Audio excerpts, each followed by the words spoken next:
అలెగ్జంద్రును అని కంచరివాడు నాకు చాలా కీడు చేశాను.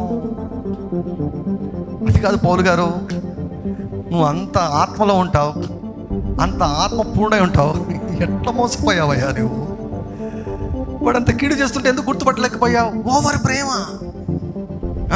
ఓవర్ మంచితనం. దేవుని కంటే మంచోళ్ళుగా మనం ఉండకూడదు, దేవుని కంటే ఎక్కువగా మనం ప్రేమించకూడదు. నేను మెడిసిన్ చేస్తున్నప్పుడు, ఐ థింక్ హౌస్ సర్జన్ చేస్తున్నప్పుడు, పెళ్లి సంబంధాల గురించి వేరే వాళ్ళు మాట్లాడుతున్నప్పుడు వాళ్ళు బిలీవర్లా అని అడిగారు అన్నమాట. బిలీవర్లు అంటే బిలీవర్లు లేదా బిలీవర్ల కంటే మంచోళ్ళు అన్నారు. అది ఏందో మనకు తెలియదు. బిలీవర్ల కంటే మంచోళ్ళు అంట, బిలీవర్లు కాదు కానీ బిలీవర్ల కంటే మంచోళ్ళు అన్నట్టు. అట్లా దేవుని కంటే మంచోళ్ళలాగా మనము ఉండకూడదు. కొంచెం మెదడులో కొంచెం గుజ్జు ఉండాలి మనకు. చాలా కీడు చేశాడంట. ఎట్లా మోసపోయావు పౌలు అంటే, నేను కూడా మనిషిని ఆర్టీజీ అంటాడు ఆయన.